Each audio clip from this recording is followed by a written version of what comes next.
其实我觉得就是如果可以有一个就是戏剧的那种发表，沉默发表，其实家长也会觉得哇，对，这样就来很不错这样子。对，所以我们下一个议题说，其实有时候在这个部分啊，其实我们又要兼顾到就是我们的班级经营。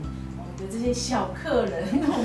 我的这些要付钱的，对，还有实际上后面的这个爸爸妈妈，有时候还有校方的一些关注的眼神，对，我们怎么在这个当中就是去就是可以同时兼顾，然后创造一个多赢的局面这样子。好，其实我觉得每一个学校的每个学校状况不一样，所以我没有办法给一定的建议，就是一定要这样做或怎么样。可是我觉得第一个，老师们要先了解校方他们的理想、他们的理念、他们的角度，所以你要先明白校方的立场、学校立场是什么。好，再来就是了解小朋友想要什么，对，然后再来就是家长期待小朋友什么。所以这三个你了解之后呢，你就可以开始，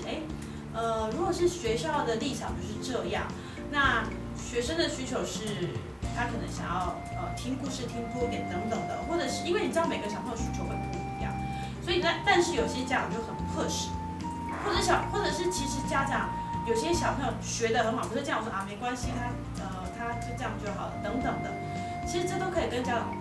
沟通互动这样子。像其实有些小朋友学得很好，有些家长沟通会说，真的吗？那他们就会去开发他们这一块的潜能等等的，所以其实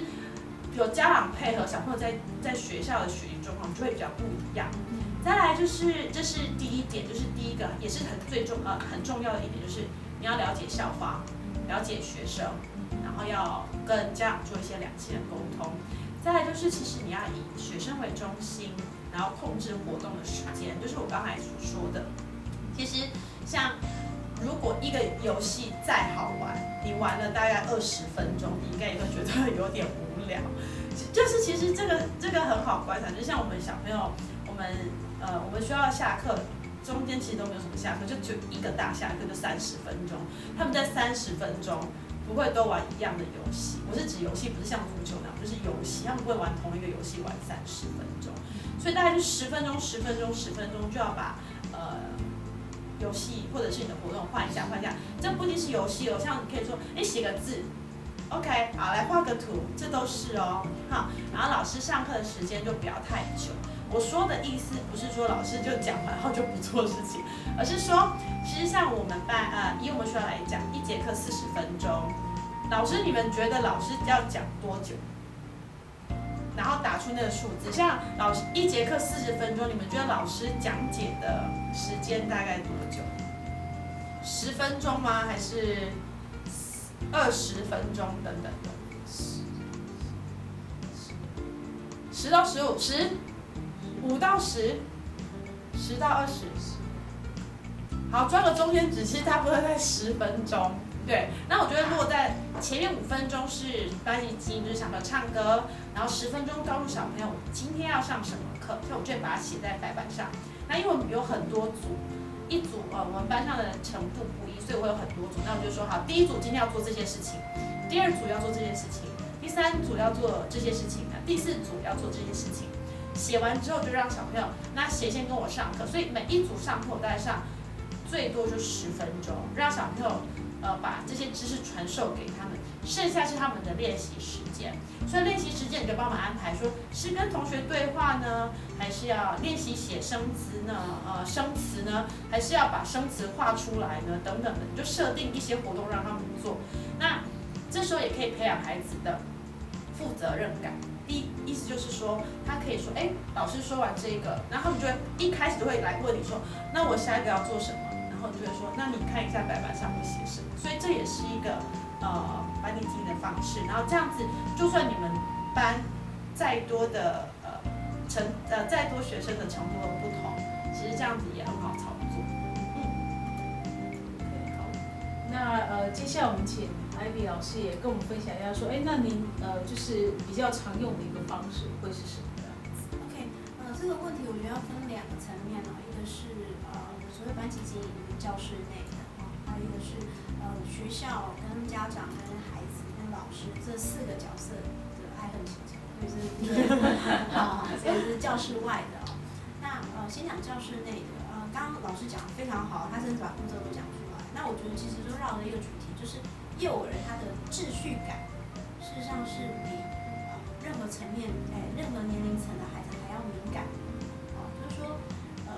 越小越敏感，那个东西要怎么放？今天你那个喂东西的顺序不对了，他就会不安。所以老师上课也是一样，老师你上课的秩序，一开始你就是招呼语，在音乐，在什么什么，你那个秩序你建立起来以后，你就照那个去做。那你如果突然，一开始没有招呼，因为平常都会唱一首歌开始打招呼，今天没有，他也会觉得很奇怪，他那一天心里就没有办法跟上，他那个秩序被打乱。所以我觉得营造一个规律的秩序感，我觉得是在这个教学安排里面蛮重要的。在讲到这个教室外的部分其实身为一个刚刚云叶讲比较多是以老师为立场的 point of view， 那我现在跳脱出来，我讲另外一个 point of view， 就是这个教学规划者的一个角色。我们是周旋在老师、家长、学生、校方以及钞票之间对，所以我要考虑的层面其实会很实际，而且是很血淋淋。所以我会考虑到是说每个人他的 expectation 是什么，然后他要的是什么。我觉得刚刚我一直提到就是说这个随时的展演、教学记录这些，我觉得都不只是给家长跟老师跟小孩子看，其实校方也看所以有时候你办活动，你也可以邀请你们的校长，可能很忙那个主任副校长甚至连那个行政阿姨都可以请他来，就是让他们觉得，第一个让孩子觉得说我们班很重要。你看这些以前看到他要什么 Miss Lee 什么什么，他们都来了，不是只有爸爸妈妈来而已。所以我觉得第一个是给小孩有 honor， 那个荣誉感，觉得他学中文是还蛮挺不错的那再来就是说让家长也觉得说校方好像很重视。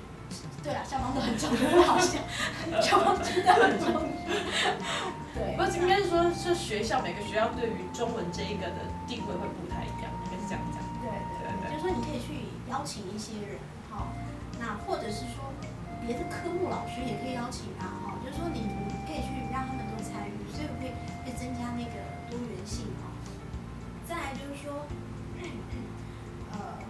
我要讲另外一个很实际面。如果你今天是一个学校的规划者的话，你要怎么样跟你的老师沟通？事实上，我觉得老师心目中最理想的教学方式，就是第一个，不要给我增加太多负担；第二个，不要离开我原来熟悉的那个方式太远。所以我觉得在沟通的时候也要站在老师的立场去思考所以呢，你有时候想要用一种方式，你当然有它的理论架构，你也要让老师知道它的理论架构是什么。所以我们想要这样实施，都要跟老师沟通清楚。最好你把整个步骤都写得一清二楚，不是只有理论而已，你把整个步骤都包含在你这个 package 里面跟老师沟通，我觉得老师也比较能够接受。所以我觉得这是不管是以校方的立场来看，或者是以老师的立场来看，我觉得其实这个班级经营都是一个很深的学问。好，谢谢两位老师。那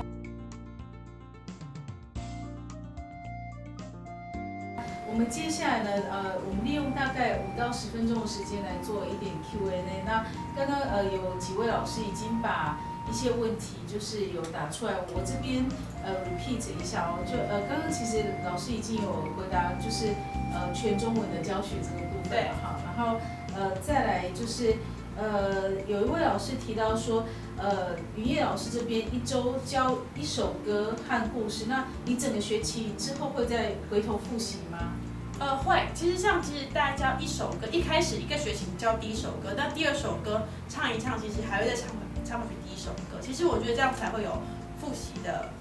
状况。所以其实像越到学期末，然后小朋友那种心越散的时候，你就多唱几首，就把以前都拿出来，然后你就告诉他们有些都还记得，就说太棒了，你们都还记得。所以其实一直不断的复习是对小朋友的学习语言学习是好的，所以我都会一直不断的复习。所以生词，只要说我这个故事讲过了，那我下一个故事我就会应该说遇到这生词，我就都是讲中文这样子，尽量。好，然后这里还有一位老师问说，请问2位老师，如果是中文的亲子班，那要如何让家长跟孩子在课堂上一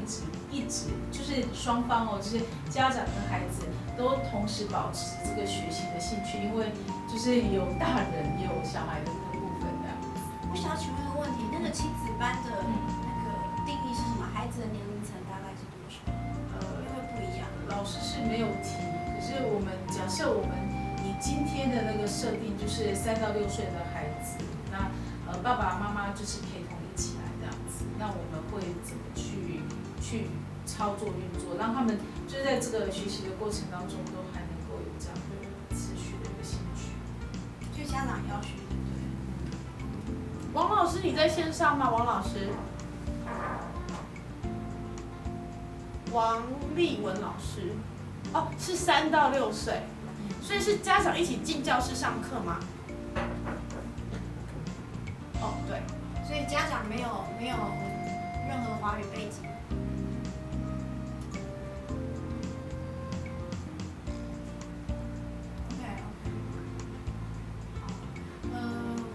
我自己有上过一些亲子课，那我觉得其实很容易让我们觉得很有趣因为我觉得那个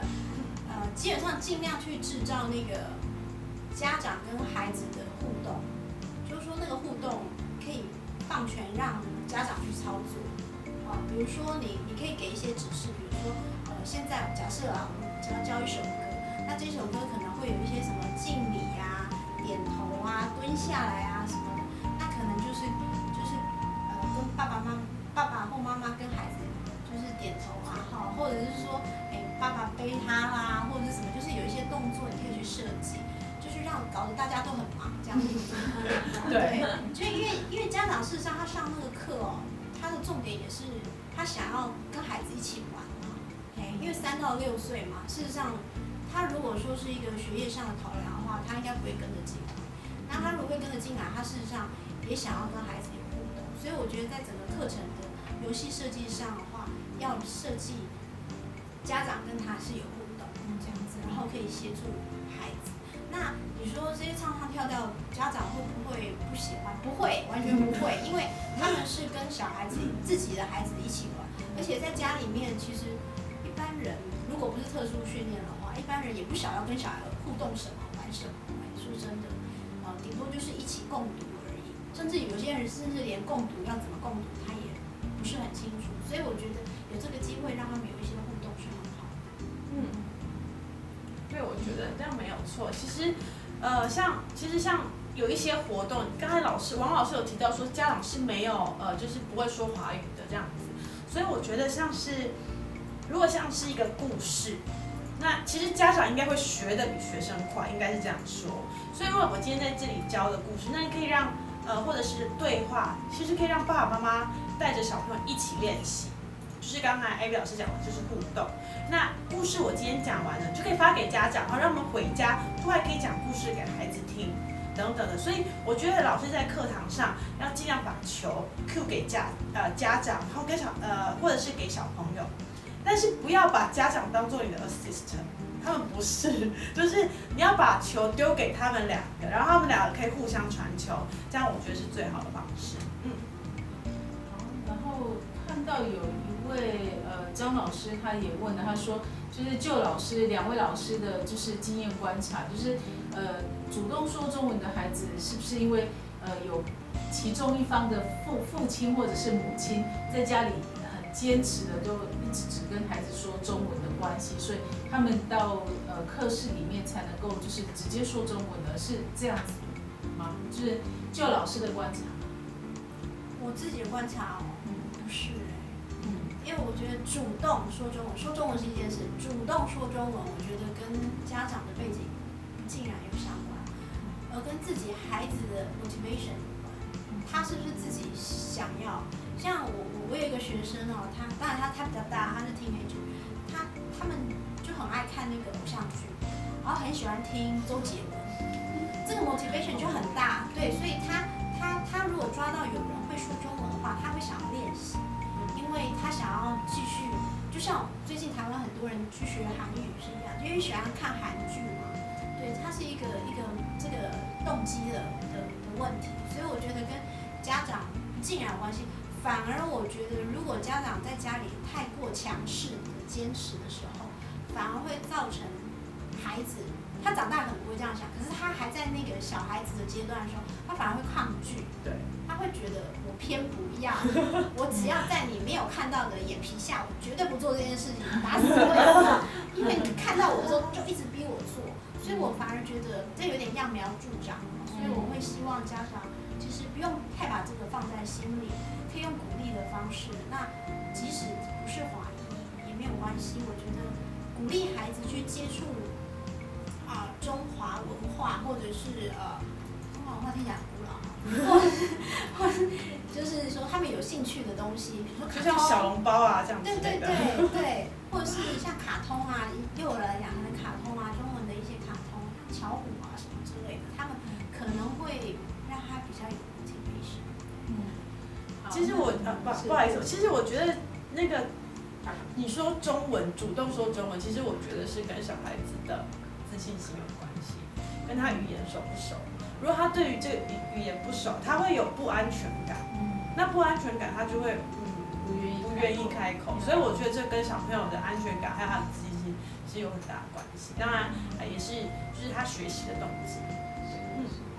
好，谢谢两位老师。那我看到线上还有一些老师有其他的问题，那因为时间的关系，等一下我们把两位老师的 email 也留给大家哈。那如果说